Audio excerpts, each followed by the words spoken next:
This is from the other side. Maria from Indianapolis writes, after working in a daycare for nearly 11 years, experiencing personally how a boy lied and had one of my co-directors almost fired because of his lies, I find it fascinating that everyone believes this boy. Young children lie. They learn to lie very young, and they're very good at it. It's been proven that a psychiatrist can actually plant the seed in a child of something that didn't really happen and make the child believe that it was real.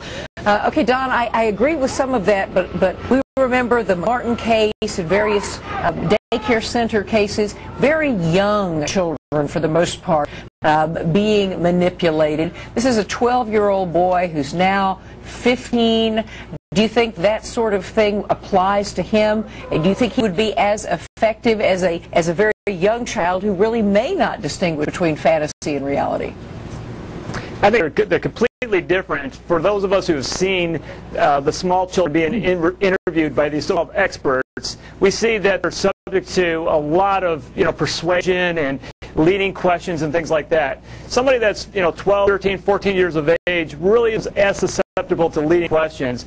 And I think that the consciousness as to what they're doing is even more prominent at that age. One of the questions that I would ask if I were the prosecutor in this case in closing arguments is, why would these three teenagers come into court and want to do this to Michael Jackson, knowing the seriousness of these charges?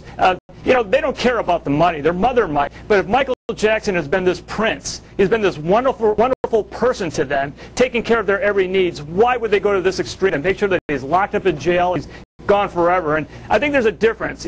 Just to answer your question, these aren't little kids that are being persuaded by law enforcement. Now the argument is by their parents. That's a different story, but not in the same way. Well, and as was commented earlier, you got Tom Mesereau cross-examining this kid, and if anybody's going to break him down and destroy him on the stand, why not go civil, Catherine, too? He's paid twice before. Sure. Why go to a criminal court? Why not get the money and go and keep it under the rug? Doesn't make sense. All right, Don Schweitzer, Rob Shapiro, Barry Slotnick, Diane Diamond, Savannah Guthrie, thank you all very, very much.